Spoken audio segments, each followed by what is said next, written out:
요한일서 4장 8절은 선포합니다. 하나님은 사랑이심이라. 그리스도인이라면 그 누구도 부인할 수 없는 사실입니다. 그런데 하나님이 사랑이시라는 사실을 확신하면 확신할수록 우리를 당혹해 만드는 것이 있습니다. 성경이 종종 증언하는 진멸하라는 하나님의 명령입니다. 신명기 7장과 20장의 증언처럼 하나님은 출애굽한 이스라엘에게 가나안의 7 족속을 진멸하라 명하셨습니다. 다 죽이라는 말입니다. 오늘 본문 3절에서도 하나님은 사무엘을 통해 사울에게 명령합니다. 아말렉을 쳐서 그들의 모든 소유를 남기지 말고 진멸하되 남녀와 소아와 젖먹는 아이와 우양과 낙타와 나귀를 죽이라. 짐승들을 남기지 말고 다 죽이라는 명령이야 받아들일 수 있지만 어린 아이들과 특히 젖먹이 아기들까지 다 죽이라는 명령은 참 받아들이기가 쉽지 않습니다. 다 죽이고 애들과 젖먹이 아기들까지 다 죽이라니, 그 어떤 잔인한 독재자도 사실 이런 명령을 내리기가 쉽지 않은데 어떻게 사랑이시라는 하나님이 이런 명령을 내릴 수 있느냐, 이런 명령을 내리는 분이 어떻게 사랑일 수 있느냐, 마음이 무거워질 수밖에 없습니다. 하나님을 믿는 우리도 이 정도니까 기독교를 비판하는 사람들의 입장에서 말할 것도 없죠. 이건 정말 비난하기 좋은 먹잇감이죠. 자, 봐라, 바로 이게 기독교가 믿는 하나님이란다. 이게 무슨 사랑의 하나님이냐, 이거 인간만도 못하다 조롱하며 공격합니다. 어떻게 생각하시나요? 물론 몇 가지 제시되는 답변은 있습니다. 많은 사람들은 오늘 본문의 명령이 과거 아말렉의 죄악에 대한 하나님의 심판이라는 사실을 강조합니다. 읽지는 못했지만 2절 중반 부분이 그것을 언급합니다. 아말렉이 이스라엘에게 행한 일, 곧 애굽에서 나올 때에 길에서 대적한 일로 내가 그들을 벌하노니. 이게 무슨 의미인지 좀 배경 설명이 필요한데, 출애굽한 이스라엘이 광야를 지날 때 이스라엘을 가장 먼저 공격했던 자들이 아말렉이었어요. 이들은 그때 뒤에 처진 그 이스라엘의 여자들과 노약자들을 공격한 아주 비열한 방법으로 이스라엘을 괴롭혔고, 이에 진노하신 하나님은 훗날 아말렉을 심판하시겠다고 예고하셨습니다. 신명기 25장 17절부터 19절까지의 내용인데, 본문 2절의 내용은 그때 하나님이 예고하셨던 심판을 지금 단행하신다는 의미입니다. 자, 하나님이 심판하시겠다는데 누가 감히 트집을 잡거나 토를 달겠습니까? 그러나 아무리 아말렉의 죄에 대한 하나님의 징벌이라고 해도 아이들과 젖먹는 아기들까지 다 죽이는 것은 이거 좀 너무한 게 사실입니다. 아니, 애들이 무슨 죄가 있어요? 그때 태어나지도 않았는데. 또 하나 흔히 제시되는 답변은 수천 년 전의 구약시대의 일을 지금의 잣대로 판단할 수는 없지 않느냐. 당신은 지극히 야만적인 시대였으니까 하나님도 그 시대 수준에 맞게 명령을 내리신 것 아니냐라는 답변인데, 여러분, 당시 기준으로 봐도 이러한 진멸은 잔인한 것이 사실입니다. 그리고 하나님은 구약시대뿐만 아니라 신약시대에도 비슷한 일을 하신 적이 있죠. 사도행전 5장의 증언에 따르면 아나니아와 삽비라 부부가 하나님을 속였을 때 하나님은 그 자리에서 이들을 죽였습니다. 이들은 하나님을 대적하는 자들이 아니고 하나님을 믿는 자들인데 아무리 잘못을 했기로서니 어떻게 이렇게 대하실 수 있는가, 가슴이 섬뜩해지는 것이 사실입니다. 사람은 때와 상황에 따라 달라질 수 있지만 하나님은 어떤 상황에서건 동일하신 분이셔야 되는데, 아니 어떻게 이러한 진멸의 장면을 보면서도 역시 하나님은 사랑이시다라고 말할 수 있는가, 의문이 드는 게 사실입니다. 제가 언젠가 하나님의 주권적인 선택과 버림의 문제에 대해서 설교한 적이 있습니다. 로마서를 본문으로. 그러니까 하나님이 그의 주권으로 누구는 택하셔서 구원하시고 누구는 택하지 않고 버리신다면 그 일방적으로 버림받는 사람의 입장에서는 억울한 게 아니냐, 하나님이 너무하시다라고 말할 수밖에 없는 것 아니냐라는 문제에 대해서 하나님이 보실 때에 우리 인간이 볼 때에 모기 정도밖에 안 되는 존재다라는 비유를 든 적이 있어요. 혹시 기억나시나요? 저는 그때 들었던 비유가 오늘 제기되는 문제에도 동일하게 적용될 수 있다고 생각합니다. 여러분, 어떤 사람이 여름철에 모기약 뿌려서 모기들을 퇴치했다고 해서, 또는 농사 지으면서 농약 뿌려서 병충해 박멸했다고 해서 그 누구도 그 사람을 향해서 야, 어떻게 저렇게 벌레들을 집단 학살할 수가 있어, 어떻게 저렇게 잔인할 수가 있어 라고 욕하지는 않습니다. 그렇게 욕하는 사람이 있다면 그 사람이 이상한 사람이죠. 우리 인간이 볼 때 그 모기나 벌레는 그 정도밖에 안 되는 존재이기 때문입니다. 그냥 약을 써서 퇴치해도 아무런 양심의 가책을 느끼지 않을 그 정도 존재이기 때문입니다. 명심할 것은 하나님 앞에서의 인간도 바로 그러하다는 사실입니다. 여러분, 인간의 고귀함이니 존엄성이니 하는 것은 우리 인간들끼리의 이야기이고, 하나님 앞에서의 인간은 우리 인간이 볼 때에 모기 정도밖에, 벌레 정도밖에 안 되는 존재입니다. 아니, 그 정도도 안 되는 존재입니다. 때문에 어떤 사람이 모기를 잡거나 병충해를 박멸한 것을 절대 잔인한 짓이라 욕할 수 없는 것처럼, 하나님이 사람을 심판하시고 진멸한 것을 절대 잔인한 일이라 말할 수 없는 것입니다. 물론 세상 사람들의 입장에서야 그게 말이 되는 소리냐 흥분할 수 있지만, 하나님이 누구신지 알고 우리 인간이 어떠한 자인지 본질을 아는 우리 그리스도인들의 입장에서는 절대 부인할 수 없는 사실이죠.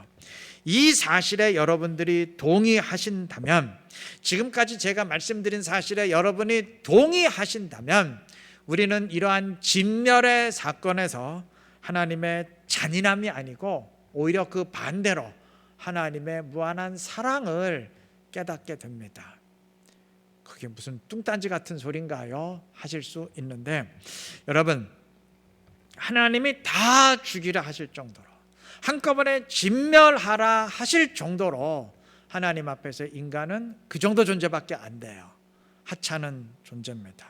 인간 앞에서의 모기 정도도 안 될 정도로 정말 아무것도 아닌 존재입니다. 그런데 그러한 우리 인간을 위해서, 아니 나를 위해서 하나님 자신이 십자가에서 죽어주셨습니다. 명백한 사실 아닙니까? 저는 하나님 앞에서 인간이 어떤 존재인지를 분명히 깨닫게 하도록 하기 위해서, 좀 선포하기 위해서 일부러 성경이 이러한 진멸의 장면을 기록하지 않았을까 싶습니다.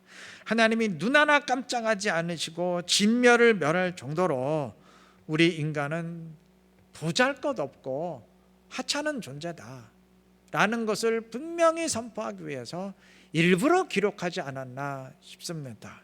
인간인 내가 하나님 앞에서 얼마나 하찮은 존재인지를 깨달으면 깨달을수록, 정말 하나님이 아무렇지도 않게 다 죽여라 해도 아무 상관없을 정도, 그 정도밖에 안 되는 존재라는 것을 깨달으면 깨달을수록 그러한 나를 위해서 십자가에서 죽어주신 하나님의 사랑이 더 부각되고 감격스러워지는 거 아니겠습니까? 그 사실 알려주려고, 네가 누군지 제대로 알아라.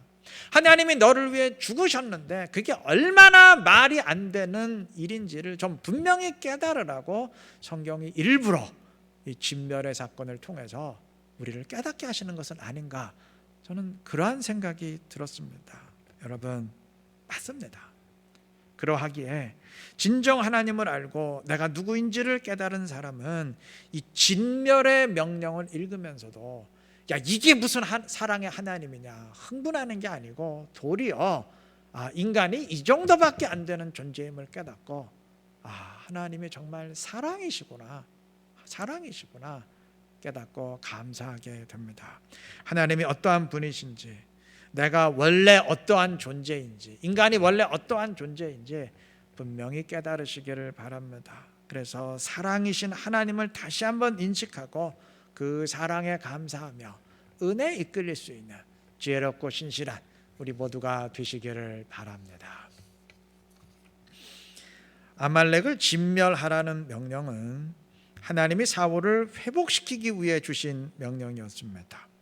왕이 된 뒤 점점 하나님의 마음을 아프게 하던 사울은 결국 사무엘상 13장의 그 제사 사건으로 인해서 하나님의 버림을 받게 됩니다. 블레셋과의 전쟁을 앞두고 제사장만 집례할 수 있는 제사를 자기가 직접 집례하고 드렸던 사건입니다. 그 사건으로 사울과의 관계를 끊긴 했지만, 사울을 버리긴 했지만 하나님들 마음이 편하셨겠어요? 기쁘셨겠습니까? 하나님은 어떻게 하건 사울을 회복시키기 위해서, 회복시켜 주시기 위해서 마지막 기회를 주셨고, 그 기회가 오늘 본문의 명령입니다. 아주 쉬운 문제였어요.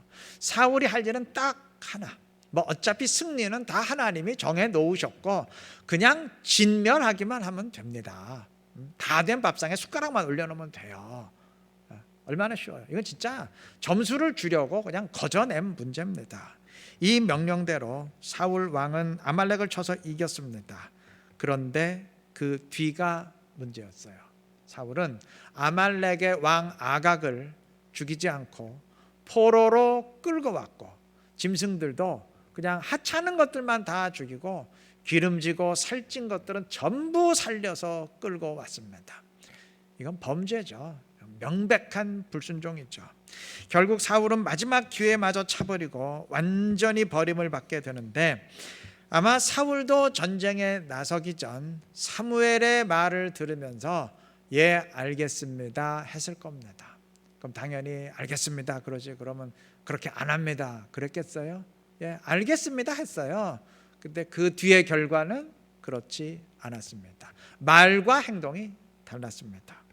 어느 목사님의 책에 소개된 내용인데, 어느 선교사님이 한국에 와서 한국말을 배울 때 알아듣기 힘든 말이 하나 있었다고 합니다. 그것은 알았습니다 라는 말이었어요. 나중에 보니까 한국 사람들이 알았습니다 할 때는 두 가지 의미가 있었다고 합니다. 하나는 무슨 말인지 내용을 이해했다는 것이었고, 다른 하나는 예 그대로 하겠습니다 라는 의미였다고 합니다. 한국 사람에게 어떤 말을 했는데 그 사람이 알았습니다 라고 하면 이게 무슨 의미인지 헷갈리는 경우가 많았다고 합니다. 분명 알았다고 했는데 그저 무슨 말인지 이해했다는 식으로만 끝내버리는 경우가 너무 많았기 때문입니다. 제가 이 글을 읽으면서 이건 듣는 것도 마찬가지다 생각했습니다. 히브리어에서 순종은 샤마인데, 샤마는 듣는다는 의미입니다. 그러니까 듣는다는 말과 순종이라는 말이 같습니다. 즉 성경이 이스라엘아 들으라 했을 때는 순종하라는 말입니다. 그런데 들으라는 말을 말 그대로 들으라는 말로만 받아들이는 사람들이 있습니다. 듣기만 하고 안 움직이는 사람. 무슨 말인지 내용 파악만 하고 순종은 안 하는 사람들이죠. 나는 어떠한지 한번 스스로 점검해 보시기를 바랍니다. 여러분, 듣기만 하는 것은 그 듣는 거 아닙니다. 묵상만 하는 것은 그 묵상 아닙니다. 물론 문자적으로는 듣고 묵상하는 것이겠지만 성경이 말하는 듣기와 묵상은 아닙니다. 그리고 더 중요한 거, 그것으로만 끝내버린다면 그건 절대 믿음 아닙니다. 듣고 순종할 때 그것이 믿음이고, 묵상하고 순종할 때 그것이 믿음입니다. 다시 말해서 순종해야 믿음이고 순종하는 만큼만 믿음입니다. 내 믿음이 어느 정도냐 하는 것은 내가 어디까지 순종할 수 있느냐 하는 것과 정확하게 같은 말입니다. 우리 믿는 사람 되십시다. 예수를 믿고 말씀을 믿고 성령을 믿고 기도의 응답을 믿는 사람 되십시다. 다시 말하면 귀로만 듣고 입으로만 아멘하는 사람들이 아니고 실행하고 순종하는 사람 되십시다. 그래서 진정한 믿음으로 주님을 따르며 주님의 뜻을 함께 이루어갈 수 있는 지혜롭고 신실한 우리 이루는 게 모든 성도님들 되시기를 바랍니다. 사울이 왜 불순종했을까요? 성경은 그 불순종의 이유를 자기를 과시하려는 욕망 때문이었음을 증언합니다. 본문 12절 말씀에 의하면 사울은 아말렉과의 전쟁이 끝난 뒤 그 승리의 기념비를 세웠습니다. 자신의 승리를 높이고 선전하려는 자기 과시죠. 또 읽지는 않았지만 30절에 의하면 사무엘이 사울을 완전히 버리고 떠나려 할 때 사울이 그의 앞을 막아서면서 부탁을 합니다. 이게 상식적이라면 하나님의 완전한 버림을 받은 상황이니까 이게 잘못했다고 엎드리면서 한 번만 살려달라고 뭐 이래야 되지 않습니까? 그런데 사울이 사무엘을 막아선 이유가 참 기가 막힙니다. 30절 중반 부분, 이제 청하옵나니 내 백성의 장로들 앞과 이스라엘 앞에서 나를 높이사. 그냥 가시면 어떡합니까? 나를 높여주고 가셔야지, 이 얘기예요. 내가 지금 거대한 승전의 제사의식을 기획해 놓았으니까 이 의식을 집례해 주어서 온 이스라엘 앞에서 나를 높임받게 해 주십시오. 사무엘이 이스라엘의 대표적인 선지자니까 이런 사람이 그 의식을 집례해 줘야 좀 폼이 나잖아요. 그러니까 이거 집례해 줘서 내가 멋지게 높임받도록 해달라는 요청이죠. 여러분, 사람이 개념이 없어도 어떻게 이렇게 없을 수 있나, 뭐 그런 생각 안 드십니까? 마지막 기회마저 차버리고 하나님으로부터 완전히 버림을 받은 상황인데 이 상황에서도 사울의 마음은 딱 하나에만 집중되어 있었습니다. 백성들 앞에 높임받는 자기 과시. 사울이 아말렉 왕 아각을 죽이는 대신 포로로 끌고 옴으로써 불순종한 이유도 그 때문이에요. 민수기 24장 7절은 이스라엘의 왕이 아각보다 위대하여질 것이다 라고 예언했는데 사울은 아각을 끌고 와서 그 처단하는 모습을 온 백성들에게 보임으로써 내가 바로 그 예언을 성취하는 왕이다 라는 사실을 만천하에 선전하려고 했어요. 역시 자기 과시죠. 또 전쟁의 전리품들을 많이 가져올수록 승리가 빛이 나지 않습니까? 사울은 전리품들을 많이 가져옴으로써 자신의 승리를 빛내고 자기의 이름을 높이기 위해서 일부러 살찐 짐승들 하나도 죽이지 않고 다 끌고 왔던 겁니다. 그러니까 처음부터 끝까지 사울은 자기 과시예요. 결국 자기 과시 욕망 때문에 망한 사람입니다. 여러분, 물론 사람마다 자기를 드러내고 싶은 욕망이 있어요. 그 본능입니다. 뭐 오죽하면 PR 시대라 하겠습니까? 그러나 하나님과의 관계를 끊어버리면서까지 자기 과시에 집중한다면 이건 병이죠. 병, 영적인 병입니다. 물론 사울은 불순종했지만 설령 그가 전부 진멸하고 순종했다 할지라도 이번 싸움만큼은 절대 승전비 세워서는 안 됩니다. 왜냐하면 이게 자기 공로로 이긴 게 절대 아니지 않습니까? 하나님이 어떻게 하건 사울을 회복시키려고 아예 미리 승리를 결정해 놓고, 다시 말하면 아예 밥상을 다 차려놓고 사울로 하여금 그냥 숟가락만 얹어 놓도록 그냥 떠먹게 하신 것 아닙니까? 그래서 대대적으로 이긴 것인데 이걸 마치 자기가 잘해서 이긴 것이냐, 기념비 세우고 자기를 높이는 의식을 행하려 한다면 이게 지금 제정신입니까? 말이 안 되는 일이죠. 어떤 경우건 하나님이 하셨습니다 고백하면서 자기를 낮춰야죠. 명심할 것은 사울의 경우만 이런 것이 아니고 우리 모두 마찬가지라는 사실이에요. 우리 모두 똑같은 입장에 있습니다. 우리 모두는 은혜로 사는 사람들입니다.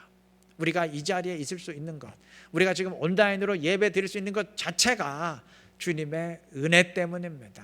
그렇지 않아요? 아까 말씀드렸잖아요. 우린 정말 인간이 볼 때 모기 정도도 안 되는 존재인데 하나님이 그러한 나를 위해서 죽어주시는 이 은혜 때문에 지금 예배 드릴 수 있는 거 아니겠어요?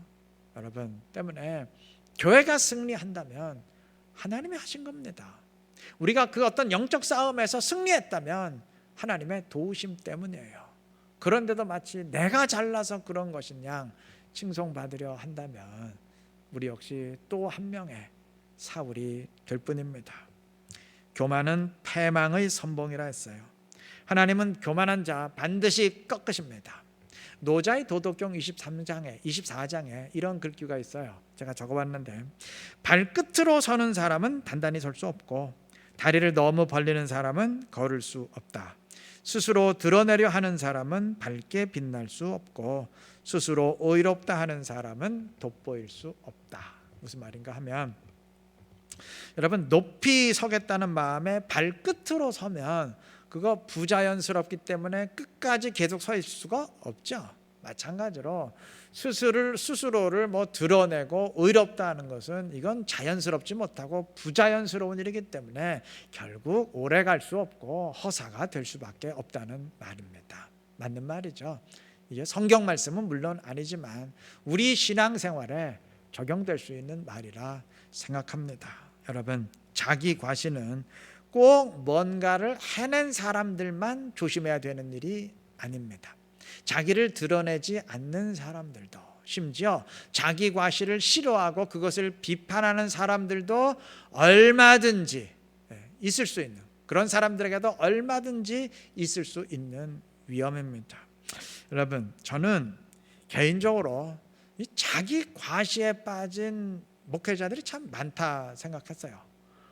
아무 쓸데없는 감투 만들어 놓고 그거 어떻게 하려고 연연하고, 또 아무런 학문적 가치도 없는 그 학위들 쭉 만들어 놓고 그거 했다고 그냥 자기를 포장하고 선전하고, 참 진짜 꼴불견들이다 해도 너무한다 싶었어요.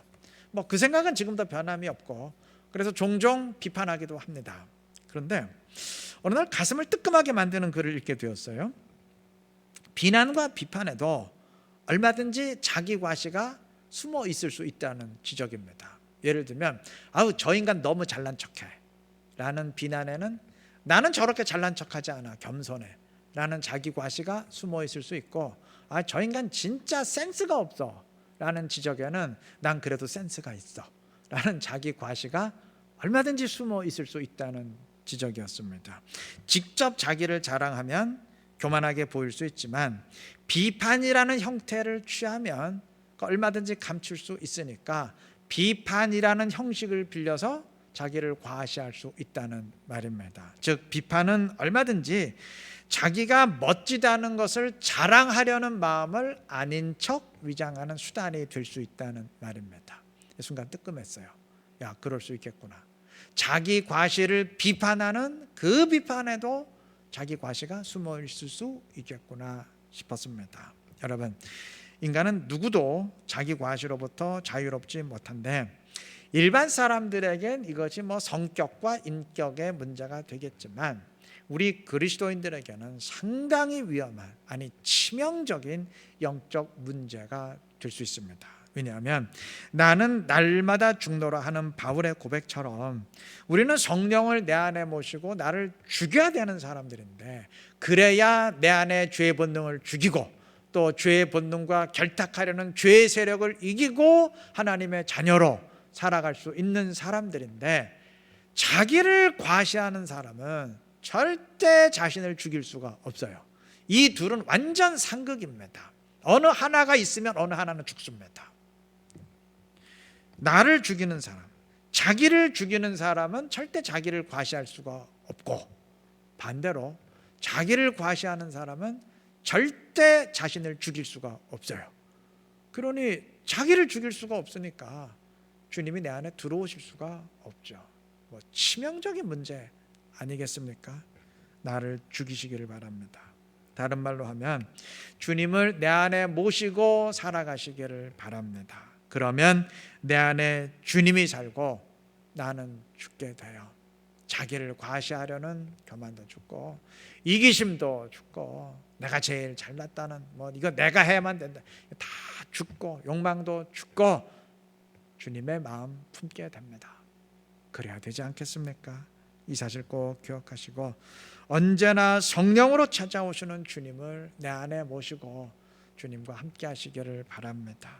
그래서 언제나 나는 죽고 이제 주님이 내 안에 사는 그리스도인으로서 주님의 마음을 품고 주님의 향기를 충만히 드러낼 수 있는 지혜롭고 복된 우리 이루는 게 모든 성도님들 되시기를 그리스도의 이름으로 축원합니다.